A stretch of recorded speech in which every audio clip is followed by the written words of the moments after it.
child of the common man named Dorothy. She was brought up by her Auntie Em. And her Uncle Henry. Honest folk who didn't need education to know the difference between right and wrong. An honest wage for an honest day's work. A penny saved is a penny earned. One day, a cyclone came.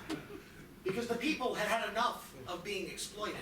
It lifted Dorothy high, high up in the air, and into another land, filled with munchkins, small people from the East who were wage slaves to Wall Street. Down she fell, right on top of J.P. Morgan. My goodness. She was immediately endorsed by the Lollipop and Lullaby trade unions. We represent the Lollipop Guild, the Lollipop Guild, the Lollipop Guild. Soon, Glinda, the good representative of the South, arrived and said to Dorothy, Are you a gold bug or a silverite? "Why, I'm not an economist at all," Dorothy proclaimed. Too much laughter.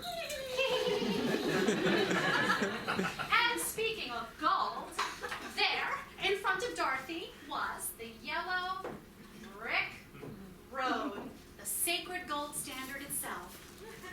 "Follow the yellow brick road," the Munchkins proclaimed, foolishly hoping that it would change their economic situation. So Dorothy took their advice and marched on down the road.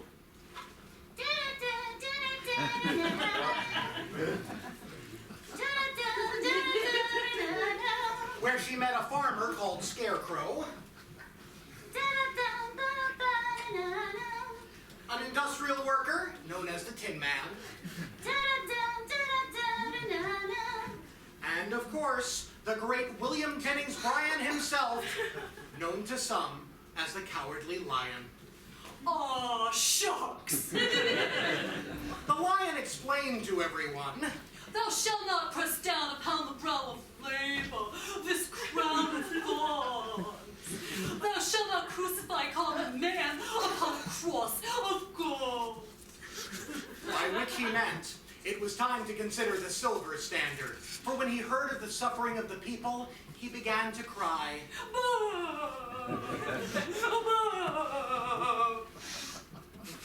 On they marched until they reached Washington, D.C., otherwise known as the Emerald City, probably because the only thing people could see there was the emerald glow of the greenback dollar.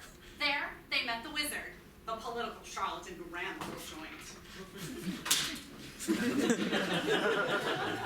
"You must kill J.D. Rockefeller." Proclaimed the wizard. Rockefeller had had so many felonies. His entire face had turned green. And the wizard was worried that their corrupt codependency would be made public. "I'll get you, my pretties, and your little prohibitionist allies, too."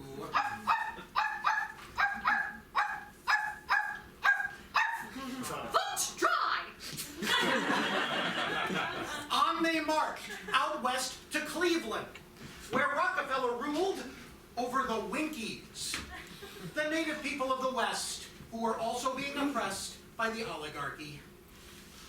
Oh, we, oh, we, oh, oh, we, oh, we, oh. They were so oppressed it broke their spirit. There was one thing that could destroy him, Dorothy realized. Liquidity.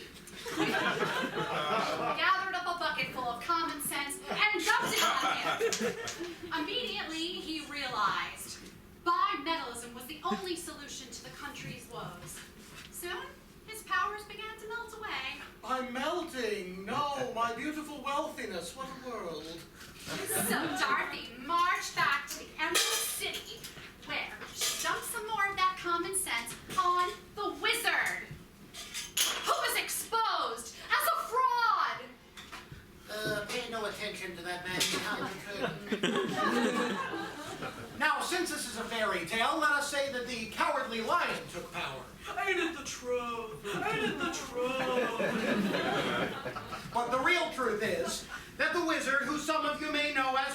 William McKinley was elected to yet another term.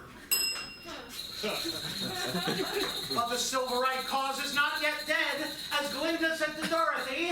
You've always had the power. You've had it all along. By which she meant her silver shoes. Definitely her silver shoes, and not ruby ones. Like the fat cats in Hollywood would have you believe. Whoever heard of a ruby-backed dollar? So, Dorothy returned to Kansas and realized it was all a dream. A dream which you, the people, can realize. Free silver! Free silver!